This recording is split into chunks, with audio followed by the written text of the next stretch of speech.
Migrant Caravan stopped in its tracks after Trump's prediction comes true. For over 2 weeks, we've watched as a caravan of migrants marches to the U.S. border. This group has been cheered on by Democrats, who want more outsiders to flood our nation.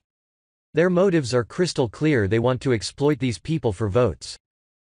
What the liberal media doesn't tell you that, as in so many other cases, Democrats are exploiting and hurting a vulnerable group.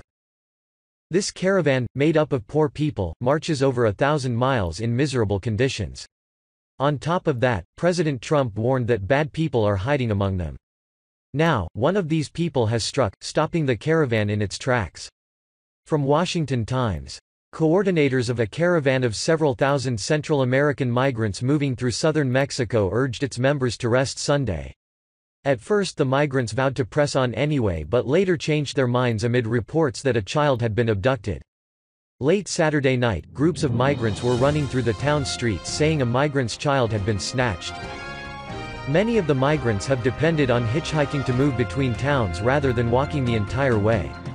When trucks stop, it's usually young men who sprint to reach them first. Women carrying children or pushing strollers are at a disadvantage.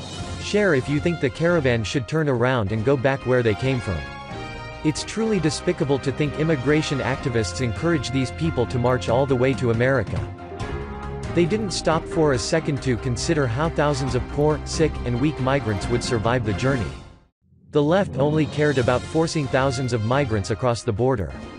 The results are obvious. People are getting hurt. Now children are being abducted. Families are experiencing a real-life nightmare.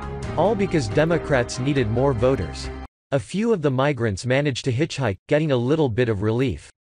But the mothers and children are left in the dust, forced to fend for themselves. Just to think all of this could have been avoided if they stayed where they were. It's high time this caravan turned back and went home. I'm sure they would even get more support from Mexico, including transports, if they agreed to return to Honduras. Share if you think the caravan should turn around and go back where they came from.